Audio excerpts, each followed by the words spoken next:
ont dû être délestées. Elles n'étaient pas pour le moins importantes. Des chirurgies orthopédiques, des activités de dépistage du cancer, des chirurgies électives ont dû être déplacées, reportées ou annulées. Au plus fort de la crise, c'est près de 200 000 patients qui étaient en attente. Pendant ce temps, nous ne pouvions faire ce que nous devions faire, soigner nos patients, les opérer, les suivre, tout faire pour les guérir. Pour toutes ces raisons, la Fédération appuie sans réserve la vaccination obligatoire du personnel soignant, tout en demandant de l'étendre à l'ensemble du personnel des milieux de soins. Donc, je vais maintenant passer la parole à Dr Weiss qui va faire des commentaires complémentaires. Dr Weiss. Oui, merci beaucoup, Dr Oliva. Mesdames et messieurs les parlementaires, merci de me recevoir. Je suis désolé pour les inconvénients logistiques. Alors, je suis Carl Weiss, président de l'Association des médecins microbiologistes infectiologues du Québec. Nous sommes 225 à peu près spécialistes en maladies infectieuses au Québec, chef de la division des maladies infectieuses à l'Hôpital général juif de Montréal. J'aimerais partager avec vous les points suivants. Le premier point, c'est que l'épidémiologie mondiale actuelle nous montre qu'environ seulement 10% de la population mondiale est vaccinée et qu'on est en présence d'un virus qui est difficilement contrôlable avec lequel on risque de vivre pour plusieurs années encore. Donc, ce qui est important pour nous au Québec, c'est d'avoir et de créer une espèce de bulle québécoise qui s'harmoniserait dans une bulle canadienne pour pouvoir continuer à avoir une vie normale à l'échelle sociétale, mais aussi à l'échelle de notre système de santé, où l'on puisse continuer de donner les soins qu'on a continué de donner. L'efficacité de la vaccination actuelle au Québec, où plus de 75% de la population de 12 ans et plus a reçu 2 doses de vaccin, démontre qu'on est à des endroits actuellement les mieux vaccinés au monde. Et dans ce contexte-là, je pense que c'est important de pouvoir continuer sur cette lancée et de pouvoir conserver les acquis au sein de notre société. D'où l'importance, dans un contexte mondial, de manque de vaccins, de difficultés à vacciner, de problèmes logistiques, de problèmes politiques, d'avoir à l'intérieur de notre société la capacité de continuer de fonctionner. Le deuxième point, dans le combat contre la COVID-19, il est important de se rappeler que c'est un agrégat de mesures et non pas une mesure unique qui est fondamentale. Mais la vaccination est la clé de voûte du succès de tout comme le masque, tout comme une ventilation adéquate et tout comme le dépistage et le traçage. Dans un troisième point, j'aimerais rappeler que les données canadiennes de surveillance à l'échelle du Canada nous démontrent que depuis le mois de janvier, environ 91% des gens hospitalisés et 93% des gens admis dans des unités de soins intensifs sont des gens qui ne sont pas vaccinés.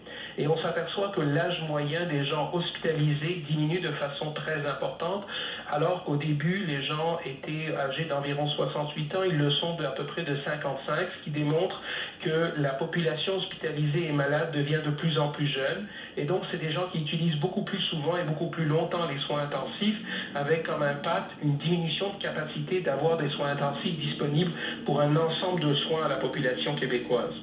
Dans un troisième point, on voit qu'à peu près, quand on regarde les gens de 18 à 65 ans, environ 4 à 5% de ces gens-là hospitalisés sont des travailleurs de la santé. Et que ces travailleurs de la santé ont nécessité parfois des intubations, des séjours aux soins intensifs, etc. On se rappelle également qu'au cours de la première vague, où de nombreux Québécois sont malheureusement décédés, les chevaux de Troie ont été les travailleurs de la santé qui ont introduit le virus dans les milieux de vie qui étaient les CHSLD à ce moment-là.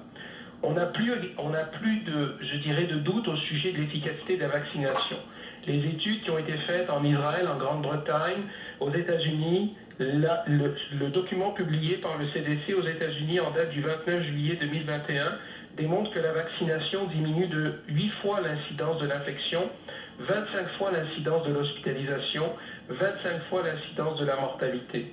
Une étude qui vient d'être publiée dans la région de Los Angeles hier démontre que les patients non vaccinés ont 5 fois plus de chances de tomber malades et 29,2 fois plus de chances d'être hospitalisés.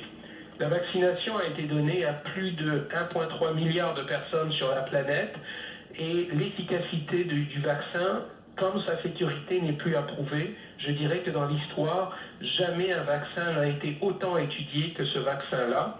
Et donc, en ce qui concerne la sécurité vaccinale, on n'a plus de doute, même si bien sûr, sur le nombre, il peut y avoir à l'occasion des effets secondaires qu'il ne faut pas minimiser.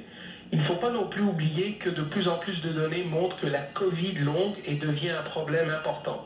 Des données aux États-Unis ont démontré qu'un tiers des patients jeunes en bonne santé qui avaient fait une COVID légère, et je tiens à souligner le mot légère, qu'un tiers de ces patients-là, 6 mois plus tard, restaient avec des plaintes et des séquelles qui va augmenter l'utilisation des ressources du milieu de la santé. Donc dans ces conditions-là, pour des raisons qui sont éthiques, pour des raisons logistiques, pour des raisons pratiques, pour des raisons de support et de droit des Québécois à recevoir des soins sécuritaires, et aussi pour pouvoir continuer à offrir toutes sortes de soins sécuritaires à la population, l'Association des médecins microbiologistes infectiologues, qui fait partie de la Fédération des médecins spécialistes du Québec, supporte le fait d'avoir une vaccination obligatoire et universelle pour l'ensemble des travailleurs de la santé. Et je tiens à souligner que, comme beaucoup de travailleurs de la santé, lorsque je suis rentré en médecine, on m'a demandé d'être vacciné. Merci, je vous remercie.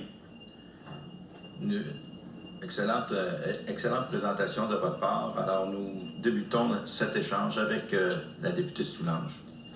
Merci beaucoup, M. le Président. Merci beaucoup d'être parmi nous aujourd'hui. Selon vous, quelle activité devrait limiter la pratique d'un médecin qui ne présente pas de preuve de vaccination? Ben, je peux peut-être vous répondre. En fait, de votre question, c'est un médecin qui ne serait pas vacciné, qu'est-ce qu'on fait avec? C'est ça la question. Ben, écoutez, j'ai dit tantôt qu'on n'était pas aux demi-mesures et puis je pense que comme médecin, on a la responsabilité de donner l'exemple et d'être vacciné. Puis je pense pas qu'un médecin qui n'est pas vacciné devrait pratiquer, tout simplement. Merci beaucoup. S'il n'est pas vacciné à cause d'une contre-indication médicale, à ce moment-là, je pense qu'il faut qu'il y ait des assouplissements, puis peut-être qu'il soit testé, peut-être qu'il pourrait être en télétravail, mais quelqu'un qui refuse de se faire vacciner puis qui n'a pas de raison médicale de ne pas se faire vacciner, je pense qu'il devrait tout simplement se mettre en pause et ne pas pratiquer la médecine. Merci beaucoup. Okay. Merci beaucoup, M. le Président. Merci, Dr. Oliva et Dr. Weiss, de votre présentation qui a le mérite d'être très claire par rapport à votre position. Écoutez, ma question va un petit peu dans le même sens que la dernière intervention du Dr. Weiss. Une question d'un point de vue éthique. Ne croyez-vous pas qu'il est de la responsabilité morale que les travailleurs de la santé, parce qu'ils sont en contact avec des populations vulnérables au quotidien, aillent se faire vacciner? C'est ma première question. Oui, absolument. On est en fait exactement sur la même page que vous sur cette question-là. J'aimerais avoir une petite clarification par rapport à quelque chose que vous avez dit. Vous avez dit que oui, vous recommandiez, vous étiez pour la vaccination obligatoire pour les travailleurs de la santé, mais que vous souhaitiez l'avoir étendue un petit peu à tous les travailleurs qui sont du réseau de la santé. Ma question c'est, est-ce que vous pourriez clarifier ce point-là, savoir de quels travailleurs, est-ce qu'on parle des adjointes administratives ou tous les gens qui sont en contact dans le réseau? Puis est-ce que tant qu'à ça, seriez-vous pour l'obliger à un plus large éventail de travailleurs qui seraient en contact avec des populations vulnérables? Bien, je vous dirais que tous les travailleurs qui sont dans des milieux de soins, que ce soit des hôpitaux, des cliniques, disons des cliniques de médecine, alors peu importe la clientèle et les patients, oui, on pense que tout le personnel devrait être vacciné, même s'ils ont des postes administratifs. C'est aussi des gens qui sont en contact avec d'autres travailleurs. Ils se croisent dans des cafétérias, dans des couloirs. Et donc, le risque zéro n'existe pas.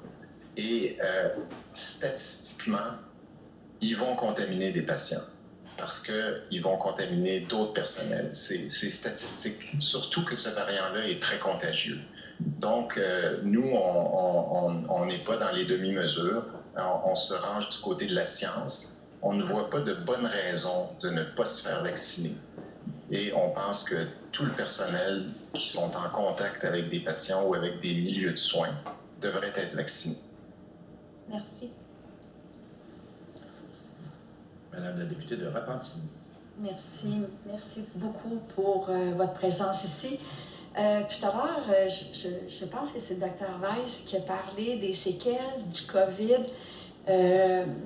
chez des jeunes. Donc, on voit que, bon, il n'y a pas juste un moment où on attrape le COVID, mais il y a des séquelles à long terme.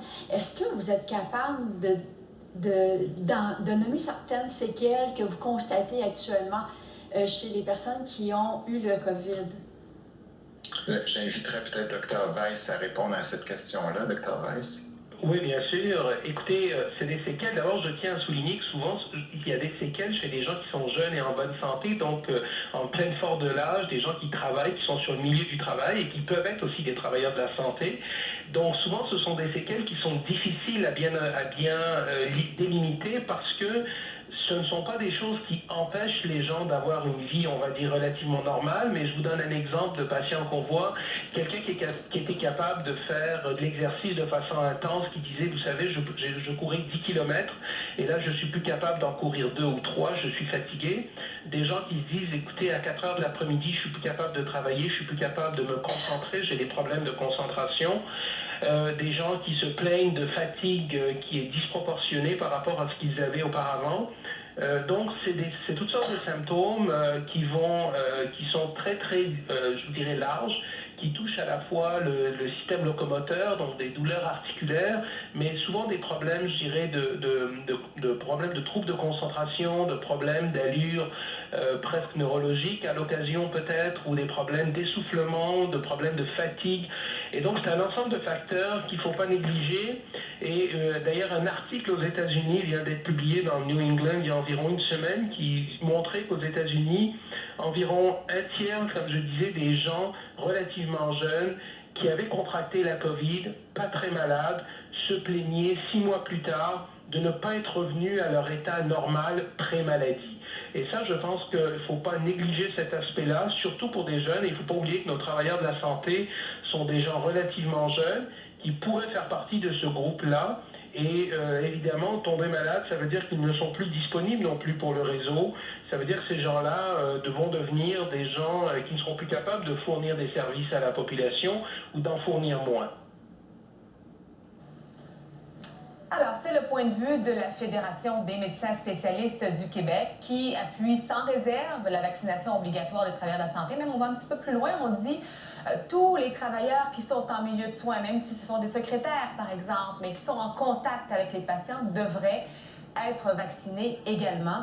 Vous avez aussi entendu Carl Weiss, vous savez, Dr. Weiss, qui est le président des microbiologistes infectiologues du Québec, qui dit, écoutez, c'est un virus qui est difficilement contrôlable, on ne veut pas revivre le printemps 2000. Et il dit, des études démontrent que le vaccin, ça diminue de 8 fois l'incidence de l'infection et de 25 fois l'incidence de la mortalité de la COVID-19. Il dit jamais un vaccin n'a été autant étudié dans l'histoire. C'est ce qui fait dire qu'il est vraiment sécuritaire. Alors, ça se poursuit.